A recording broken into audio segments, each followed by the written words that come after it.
जरा सोचिए, एक ऐसी कला के बारे में जहां रंग आते हैं मिट्टी से, लकीरें बनती हैं प्रार्थना से, और हर एक धागा, जी हाँ, हर एक धागा एक पूरी कहानी कहता है।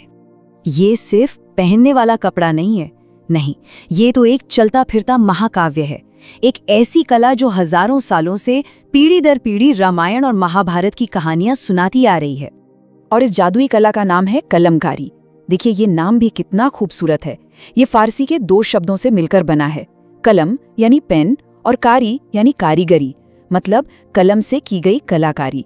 ये कला आंध्र प्रदेश और तेलंगाना की धरती पर जन्मी है, जहां कपड़े को कागज और कलम को कूची बना दिया जाता है। तो चलिए साथ मिलकर इस कला के धागों को सुलझाते हैं और उस सफर पर निकलते हैं जहां हर मोड़ एक कहानी सुनाता है, मंदिरों की पवित्र दीवारों से लेकर राजाओं के शाही दरबारों तक। बात करीब 3000 साल से भी ज्यादा पुरानी है। तब चित्रकार हुआ करते थे जो गांव-गांव घूमते थे। वो कपड़े के बड़े बड़े पर्दों पर चित्र बनाकर लोगों को पौराणिक कथाएं सुनाते थे। ये पर्दे सिर्फ कला नहीं थे, ये तो मंदिरों के लिए चलते फिरते धर्म ग्रंथ थे। इस कला का जो इतिहास है ना, वो खुद किसी कहानी से कम नहीं है, उतार चढ़ाव से भरा हुआ। इसकी जड़ें तो देखिए सिंधु घाटी सभ्यता तक जाती हैं। फिर विजयनगर साम्राज्य में ये मंदिरों की शान बनी, तो मुगल और गोलकोंडा सल्तनत ने इसे शाही पनाह दी और यहीं इसे अपना नाम मिला, कलमकारी। लेकिन फिर आया अंग्रेजी राज और मशीनी कपड़ों की वजह से ये कला जैसे कहीं खोसी गई।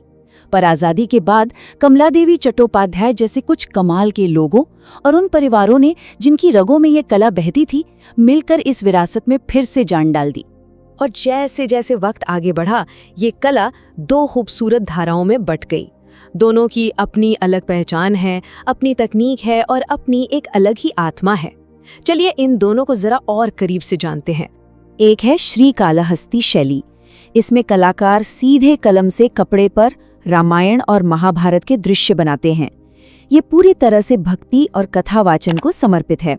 और दूसरी है मछलीपट्टनम शैली, जिसमें हाथ से तराशे हुए लकड़ी के ठप्पों यानी ब्लॉक प्रिंटिंग का इस्तेमाल होता है।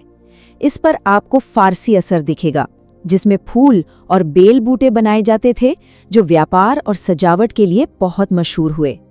अब जरा यहाँ देखिए, कितना साफ अंतर है।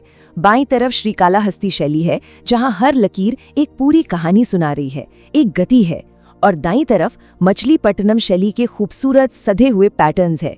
एक में कथा का बहाव है तो दूसरे में डिजाइन की एक लय। पर कलमकारी सिर्फ डिजाइन नहीं है, ये तो एक पूरी भाषा है, एक सांकेतिक भाषा, जिसके हर निशान का एक गहरा मतलब है। जरा इस तस्वीर को गौर से देखिए।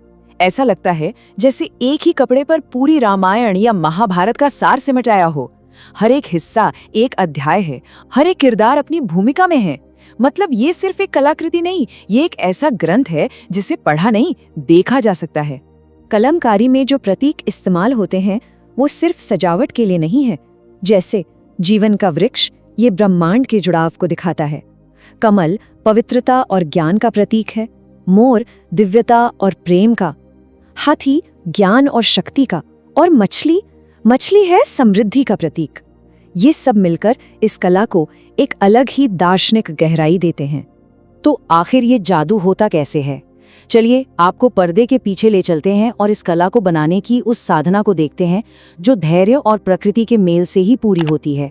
वैसे तो इस पूरी प्रक्रिया में 23 जटिल चरण होते हैं, लेकिन इसे आसान भाषा में समझे तो सबसे पहले सूती कपड़े को हरड़ और भैंस के दूध के मिश्रण में डुबोते हैं ताकि रंग फैले नहीं।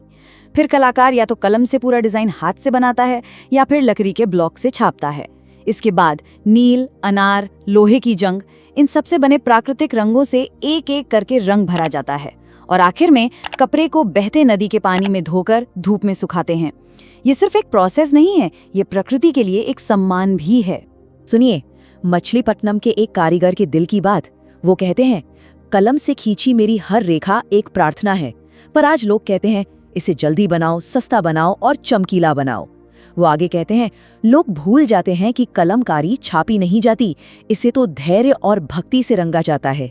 ये सिर्फ शब्द नहीं है, ये उस कलाकार का दर्द है, उसका संघर्ष है जो वो अपनी कला की धीमी साधना और बाजार की तेज रफ्तार के बीच रोज महसूस करता है। तो क्या ये प्राचीन कला आज के दौर में भी उतनी ही मायने रखती है? जी हाँ, बिल्कुल। चलिए देखते हैं कि कैसे इस कला ने खुद को नए जमाने के हिसाब से ढाला है। आज कलमकारी मंदिरों की दीवारों से निकलकर हमारे जीवन का हिस्सा बन चुकी है। सिल्क और शिफॉन की साड़ियों से लेकर हमारे घरों के पर्दों और कुशन तक ये हर जगह अपनी छाप छोड़ रही है। दुनिया भर में इसकी हाथ से बनी खूबसूरती की बहुत मांग है, पर इस नए दौर के साथ नई चुनौतियां भी हैं, जैसे डिजिटल प्रिंटिंग से मुकाबला करना। फिर भी पीढ़ियों से काम करने वाले कलाकार परिवार और कुछ संस्थाएं इस विरासत को पूरी लगन से जिंदा रखे हुए हैं। तो बात ये है कि कलमकारी सिर्फ एक कला नहीं है, ये एक जीता जागता इतिहास है जो कपड़े पर सांस लेता है। ये हमारी विरासत ही नहीं, हमारा भविष्य भी है। अब सवाल ये उठता है कि हम सब मिलकर इस कहानी को आगे कैसे बढ़ाएंगे। यदि आपको ये जानकारी पसंद आई हो तो ऐसे ही और रोचक वीडियो के लिए भारत की धरोहर को अवश्य सब्सक्राइब करें।